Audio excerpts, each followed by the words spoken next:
Hi, my name is Deb Rich, archivist for the town of Sandwich. The Friends of the Sandwich Town Archives would like to welcome you to Tell Me a Story, where we will be interviewing distinguished Sandwich citizens for a view of the past. Today we have Mr. Clyde Gill. Clyde was a police officer in town and has married the lovely Barbara Gill, our town archivist. And welcome, Clyde. Thank you. You're not a native of Sandwich, I understand, so No. Can you tell me where you were born and what brought you to Sandwich in the first place? I was born in the city of Lowell in 1930, and I didn't know much about areas. We didn't have a lot of transportation in those days. My father was a traveling salesman, so I spent most of my time in New Hampshire, because that's where my mother's family come, and my father liked New Hampshire. But when I decided to go to college, I ended up going to the University of Mass, Stockbridge School of Agriculture. I was very interested in farming and animals and like that, and they had a dairy industry course, and I took that. And part of my experience in it was to go to work at a dairy or whatever. And I took a different view of things, and I asked if I could work on a farm that had a dairy. And they said yes. And Roberti's Dairy here in Sandwich was one of the farms that was listed. My dad brought me down to look at the farm and everything and find out if I could stay there. And their Italian family immigrated to this country, and they had two sons, and the two sons ran the farm and the dairy. So I ended up boarding there and learning to do the different things. And I milked cows in the morning. After we finished milking, we had breakfast, and then we went into the dairy part of the farm, and we bottled the milk, pasteurized it, and everything. It was before homogenization. And so I did my placement training there for 6 months and went back to college and did a paper on it and everything, and took the courses, one thing and another. And I finally graduated in 1951. And I thought, well, what am I going to do now? Well, they asked me if I wanted to come back to work, and I said I'd love to come back to work. And so I did, and I stayed at the farm, just like I did during my placement training. And then I learned to do the milk route, to go to deliver to people. And that took the heat off one of the sons, because he was getting tired of delivering the milk. And one thing led to another. I got to know the people and enjoyed the people here in Sandwich. And I went to church at the Clock Church. The other church was just used in the summertime, which is the first church. And like Barbara told you, I used to deliver milk to the Daniel Webster. And every time I come out of the refrigerator, she'd be standing there grinding clams. I couldn't figure out what it was all about. But anyway, when she came to visit her mother at the school, and mother asked me to take her down there, I asked her if I could come down to visit her. And she said yes. Well, that Sunday, she and her aunt came into the church, and they sat down beside me. And so I ended up going down to visit her that evening, which I had already had another date somewhere else, which I didn't do. And so I walked into Barbara's house, which was the one down in East Sandwich by the Riverview School.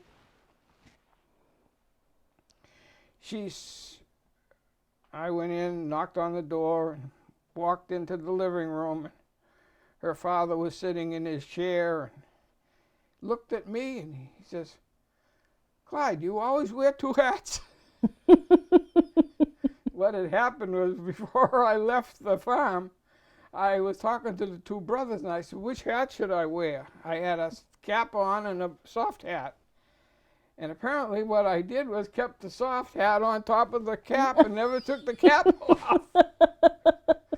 So that sort of broke the ice. Yeah, I'm sure that made an impression. Her father was such a joker, you didn't know what was coming next either.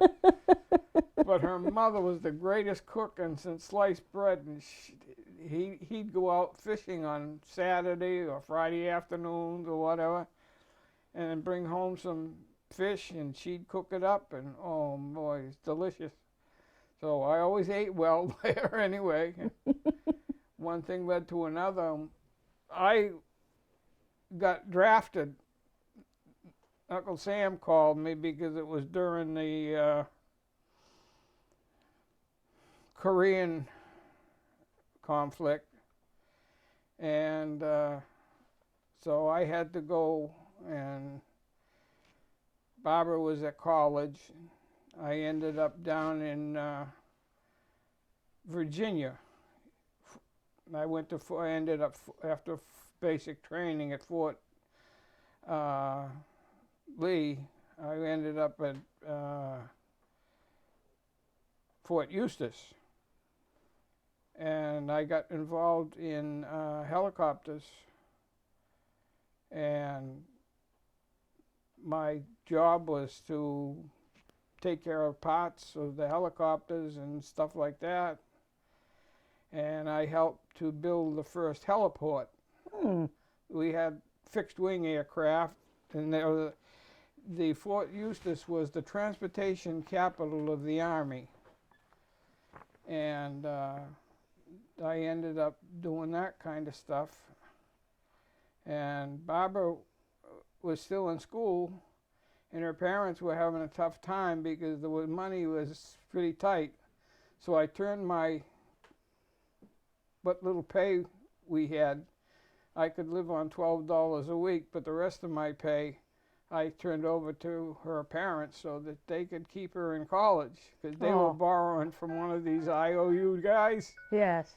And it wasn't too good. That's awfully generous of you. And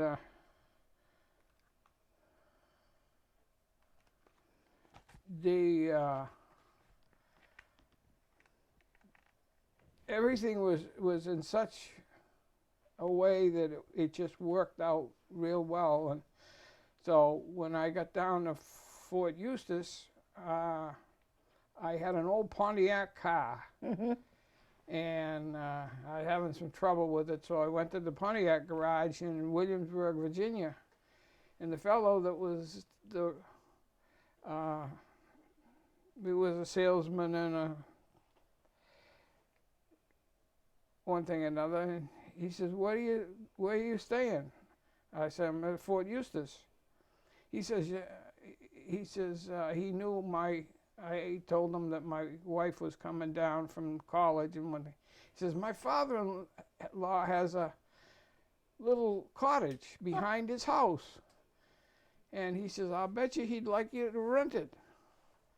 So he showed me where to go and everything, and I went down and I met the people, and sure enough, little bungalow, bedroom, wow, and kitchenette. It's like destiny. Oh, Jesus, perfect. So I brought her down when she graduated from college. That took a little work because I worked for a captain in the Army who was in charge of setting up all the ROTC units. And I was the paperwork man taking care of all the property, and we had to return it all. So Yikes. he said, I can't let you go, Clyde. he says, we're just too busy. Well, one of the sergeants heard all this. He went over to the colonel. And he says, Colonel, he says, Captain Terry doesn't want to let Clyde go home to his wife's graduation, and he's going to bring her back here after graduation. And you tell Clyde to have Captain Terry come over and see me in my office. So I went back and I says, Captain Terry, Colonel, I forget what his name was now. Yeah. He wants to talk to you. I said, I told him about wanting to go home and that you were tied up one thing or another, and, you know, I don't want to disturb your problems. So he went over, and he came back, and he said, the colonel says you can go home, Clyde. I got on the train on the way to Boston. Didn't look back. Didn't look back. And so I got to Lowell, where I lived, my parents lived, and then we got together with Barbara's parents for the graduation and everything, and met in Boston at Simmons College. We left immediately after graduation on the train back to Virginia. Not much of a celebration. Nope. Except that she got to be with you and you got to be with her. That's right. And one thing led to another, and she ended up working at the Williamsburg Mental Hospital. Mm-hmm. And we had a new car by then. I had gotten a newer car, and we drove that back down and sold the Pontiac to the guy I got the house from. And so I'd go off to work in the morning, and then she'd take the car and go off to work up in Williamsburg. We met in a little church down there, and we were just welcomed. And the whole experience in the service for me was, you couldn't have asked for anything nicer. Yeah. I was supposed to be sent to Thule, Greenland. Mm-hmm. And when I went down to fill out the paperwork and get the transfer, the man in charge, sergeant, looked at me. He says, Clyde, you can't go. Why? He says, you don't have enough time left in the service to make it worthwhile to send you there. No. I said, that's too bad, isn't it? Because I had heard some stories about Thule, Greenland. I can't imagine it was too pleasant. So I just ended up finishing my tour of duty at Fort Eustis, and when I was discharged, I returned back to Lowell and eventually came back to Sandwich, and I started on the farm. No, I didn't. I went to work at a laundry, didn't I? Over in Falmouth, Robbins Laundry. They were Acme Laundry substation up in Falmouth, and I drove laundry truck all over Upper Cape, mm-hmm.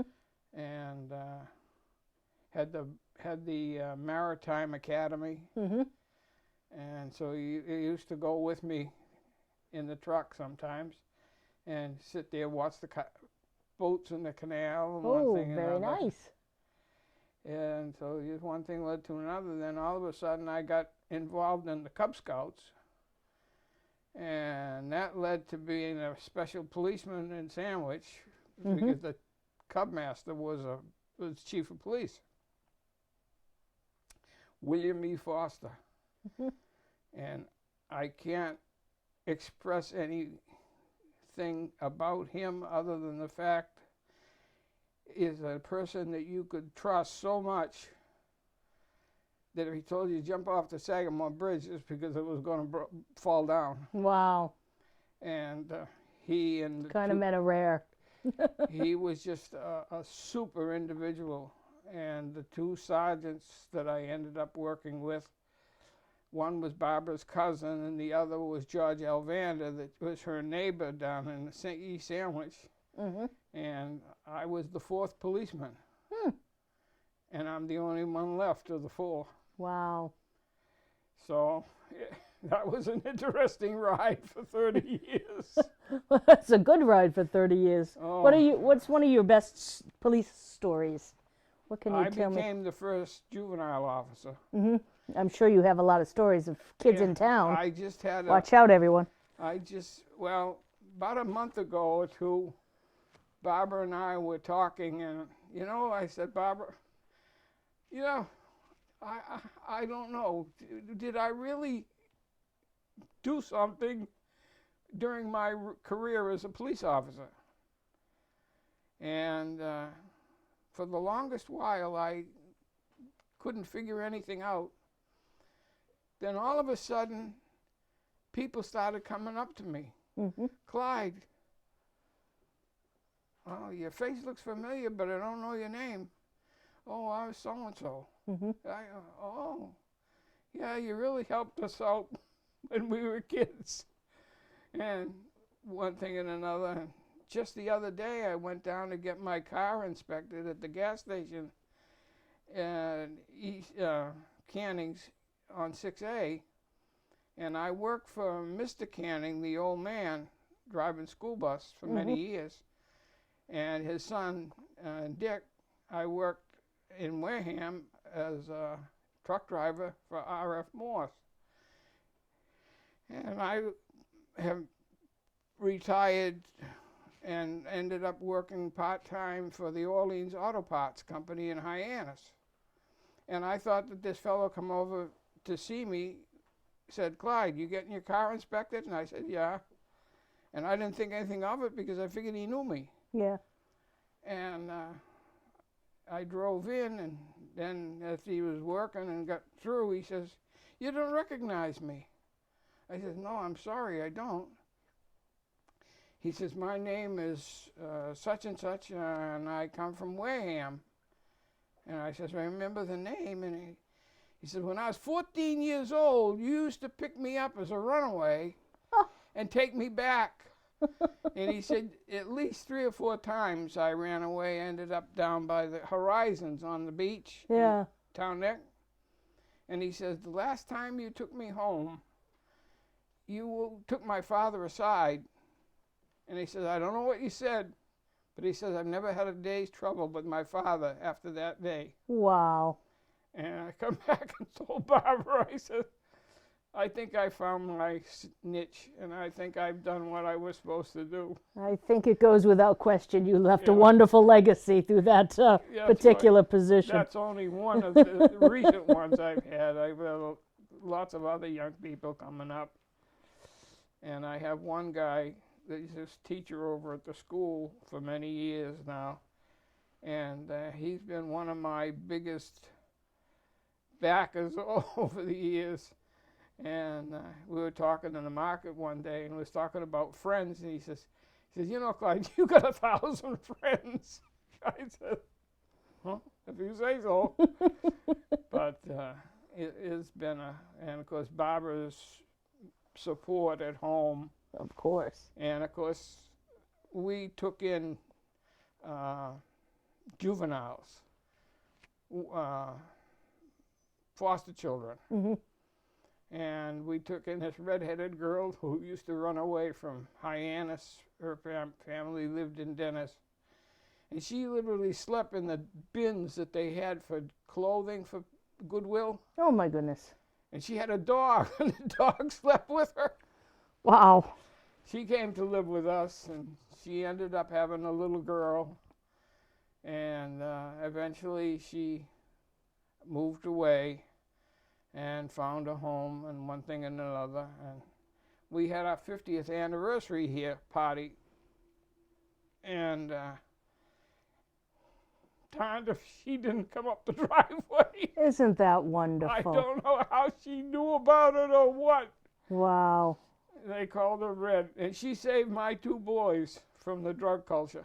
Oh, my goodness. Absolutely. She knew all about it. She knew, and my youngest son was so impressed with her that when he was going to school at the community college, he wrote a paper about her and what she did for him in his learning about drugs.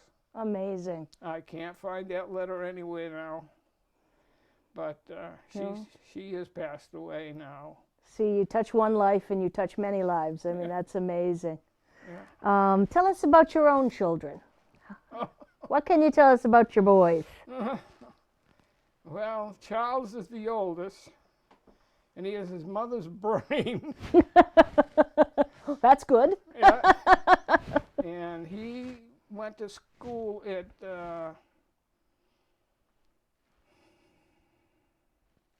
New Hampshire. What's the name of the college up there? St. Anselm's College. Mm-hmm. And he met he met his roommate when he was there. And the fellow was interested in computers. Mm. So they lived in an outside place in Manchester and commuted to the school. It was just a little ways away. And so Charles got interested with him in the computers, and when he got through, he went to work for the Bank of Cape Cod Bank and Trust. Mm. And they sent him to a schooling up in Burlington, Mass. And he ended up building their computer system, only to have them bought out by TD Bank. That happens in the banking just community. after he finished all the things. And then they had him tear it down and put in theirs. So he ended up with 3 or 4 other guys in the bank and built the Bank of Cape Cod. Wow.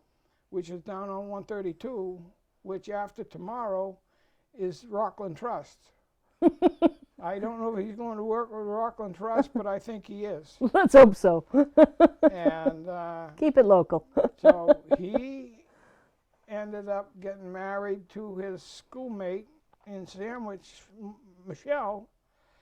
And when they got married, we built a little house on 6A behind the original house we bought and were living in. And John, he came along, and he was a different sort of a character. And he went to school. He was interested in this, that, and the other thing. I was working part-time for this R.F. Morse company in West Wareham, driving truck and doing fertilizer work. And Mr. Canning asked me if John might want a job. They had helicopters that we used to go around and spread fertilizer on the cranberry bogs. Right, yes. So I had been doing it, and he says, "Why don't you have John come up and see me?" And he put John to work. I got John involved in driving his trucks, and I taught him how to drive the tractor trailers and everything, and he got his licenses. He ended up driving his truck and trailer and a spreader on the back of it with the fertilizer on the front in bags, 50-pound bags, and he'd go around the golf courses and drive all around the fairway spreading fertilizer. Wow, that's nice. All over New England. Wow. And he's still doing the same thing. Yeah. And he backs the truck from 6A into his driveway. And the people... That sounds dangerous. People must wonder why he stops everything, blitzes lights on, and he backs that truck up in there. I mean, he does it magically.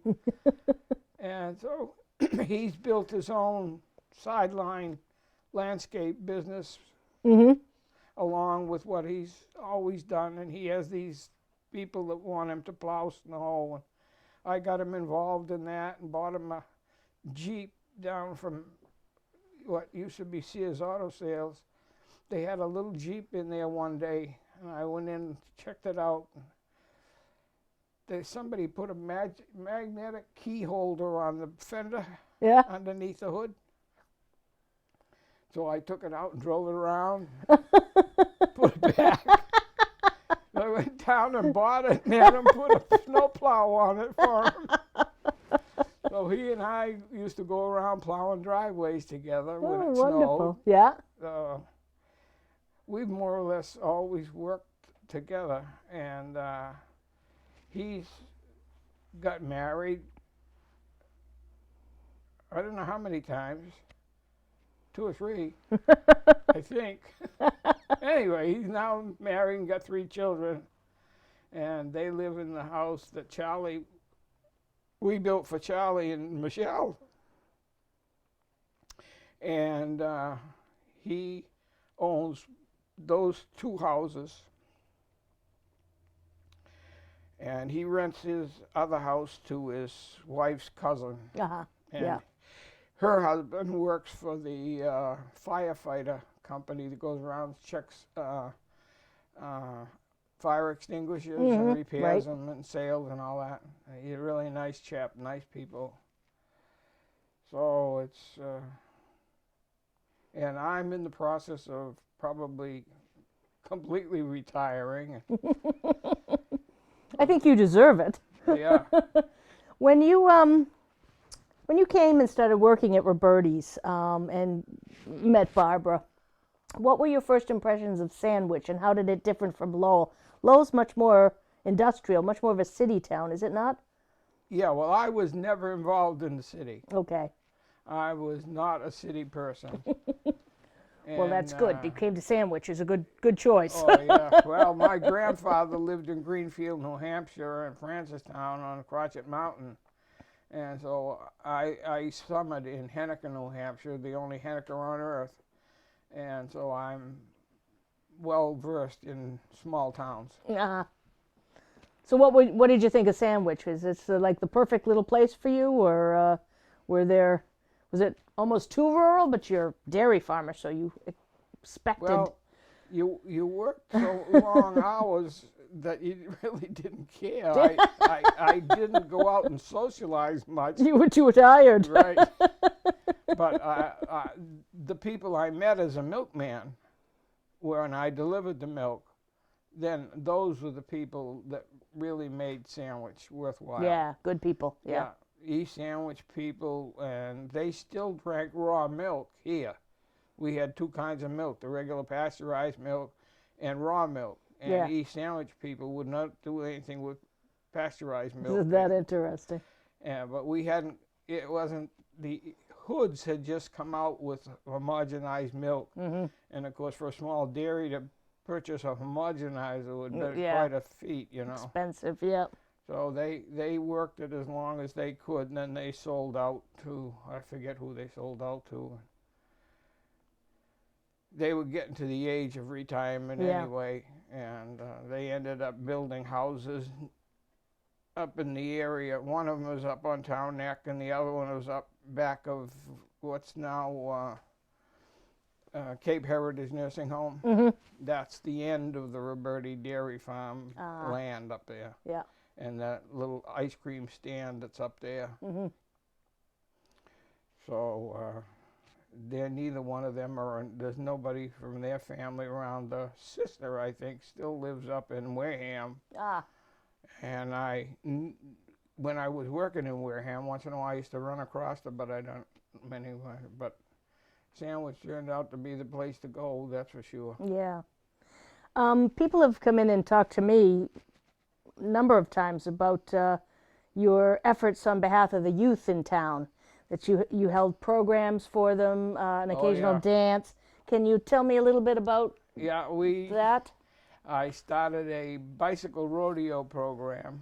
Bicycle rodeo, wow. Yeah, and that got the kids to register their bicycles, come in and make sure that they were all in good shape.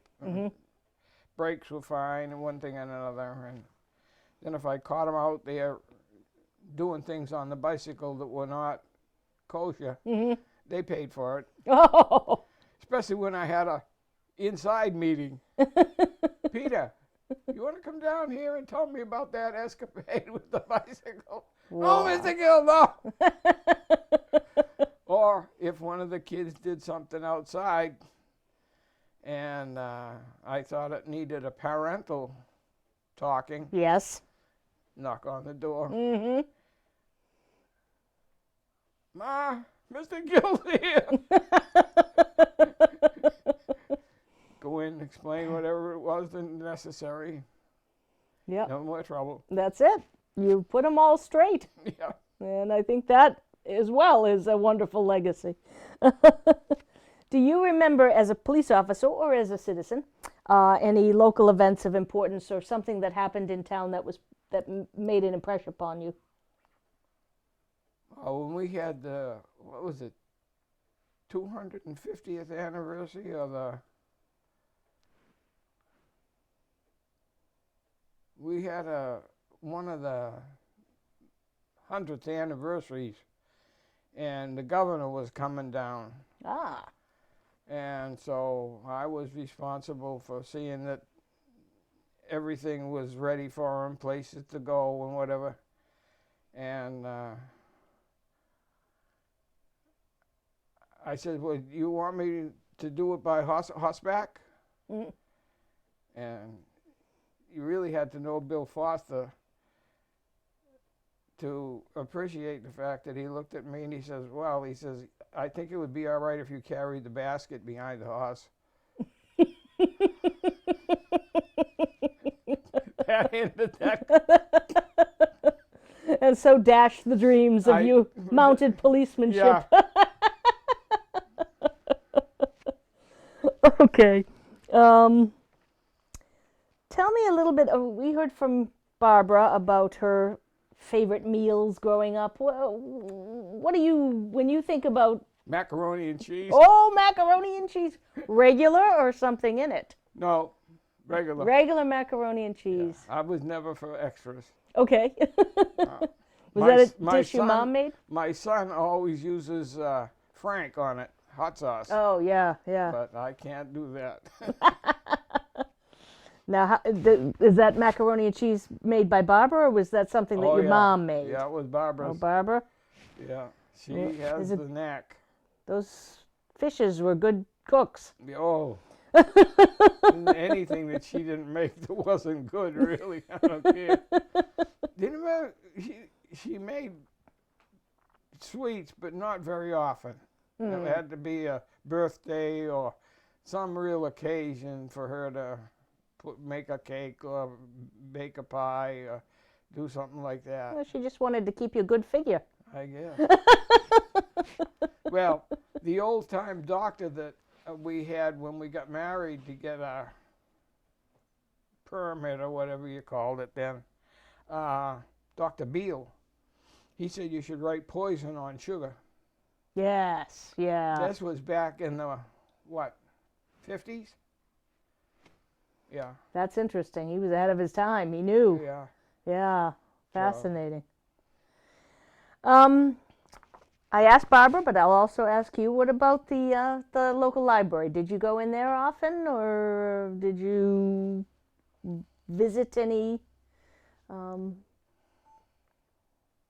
Probably not. No, not very often? No. Are you a reader, Clyde? No. You're not a reader. That was part of my problem. So there's no one book that made a particular impression upon you? Or how about when you were growing up? Oh, when we first got married and we were down in Virginia, we got interested in a Bible class down there. Mm-hmm. And we did read right through from the beginning to the end of the Bible. Wow, that's an achievement. Yeah, yeah. Very good. What was I going to ask you next? There was another question. I wanted to be a minister. In fact, when I was discharged from the service, I wanted to go to Cincinnati Bible School. And the government wouldn't accept it as a school acceptable to their for the funding. Military program that you can go? Yeah. Right. So I came back here, and that's when I ended up with the police department, Cub Scouts, and juvenile, and Barbara and I started the youth group here in Sandwich back in right after we got out of the service in '55. And I can remember getting called up to the highfalutin people that were on the church, wanting to know if I would allow dancing in the vestry of the church. Oh, those people were something too much. And now we have a church group. The lady that's the minister of the church right now is, I mean, she is just so exceptional. She's been here over 5 years, and she's going from here now to Colorado. And we're going to be getting some new interim for a while. And we have a meeting next week on it and everything. But I'll tell you, from what I've seen of the church, it's got to be her and several groups of the people that worked with her. Right. And they've done so much for that people around. And that's fantastic. yeah, unbelievable. Lovely. And one of the girls whose husband was one of our youth kids, she's now the youth leader for the church. Wow. See, there you go. Yeah. Again, it goes to show. Oh, that's wonderful, Clyde. Do you have any particular stories you'd just like to volunteer for us today, or?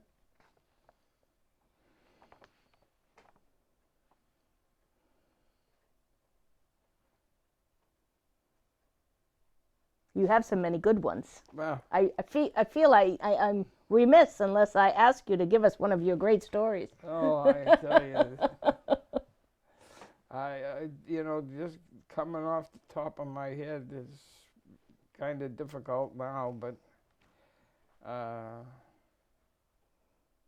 think one of my best stories is what we did with foster children that we had.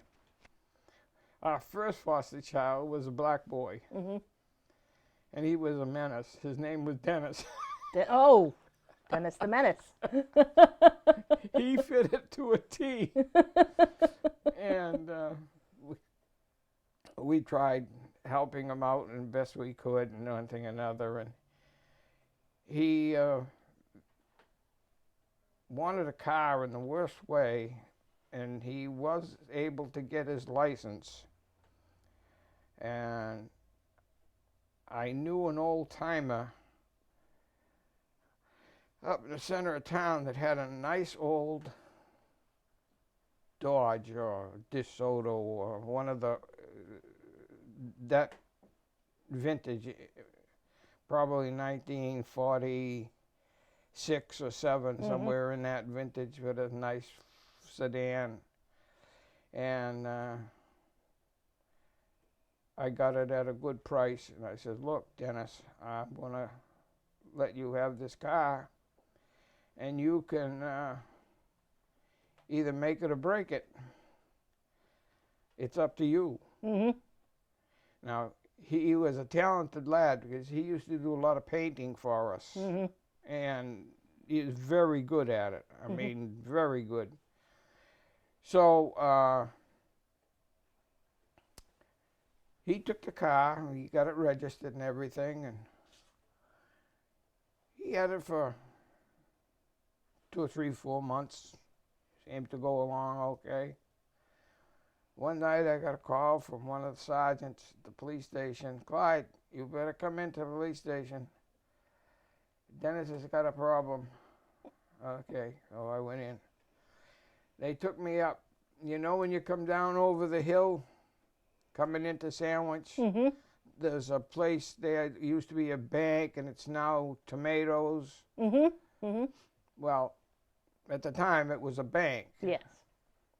He come down over the hill, and for some reason, he lost his, either, can't figure out what happened, he don't remember. But he went over the side. Ooh. And he landed on top of a huge boulder. Oh. Car sat right on top of the boulder. Rocked back and forth. The old junkyard up the street there, Nilo's junkyard, called him, he come down, they towed the thing off. Wow. It started up and ran. Oh my goodness. That seems unlikely, but there you are. Yeah. Wow. I says, okay, brother, here's the door. Don't let it hit you in the bum on the way out. Well, he came from the vineyard and had a girlfriend over here on Main Street, and he finally got squared away, one thing and another, but he was a character. Yeah, yeah. A very lucky character. Yeah. I mean, You just don't see that. no.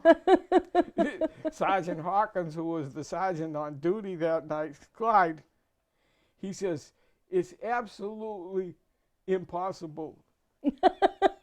And yet. I said, Hank, you know and I know, it only happens to certain people. Yeah. To be very, very fortunate. Sometimes we aren't one of those certain people. Oh, wonderful. Well, I'm glad I asked, because that is a pretty special story. Barbara has, you know, on the Cape on either Memorial Day weekend or Labor Day weekend, housing is an impossible here. Right, right. These two ladies came into the police station one night and said, officer, she says, do you know where we can get a room? Yeah, I do. I pick up the telephone. I said, Barbara, I got two ladies that need a room for the night. Get up, get it ready. I'll bring them down in 10 minutes. Oh, my goodness. They came down, stayed. Oh, how nice. And when we were in the old house, we had gone Hyannis shopping, came home, and the dryer and everything was in the entryway. And it's going around, boom, boom, boom, boom, boom. What is that? What's in there? Oh, her mother says, go in the living room. The kids just come in. He says, Bill Foster brought these kids in. They needed a place to stay. It's raining out, and they were supposed to stay at the place up the street that was supposed to be a place for them to be able to stay. Yeah. And he says, it's closed. Oh. So he says, I know where I'll take you. So we went in, and it was, how many, 3 or 4 kids? More than that. They're riding their bicycles. So we didn't see the bicycles when we came in. Yeah. But there was 5 or 6 kids. Wow. From a college in New York, and they were around the Cape area. Just traveling around. Yeah. Ran into this miserable rainstorm, and they were drying their clothes and sneakers. Oh my goodness. In the dryer. Well.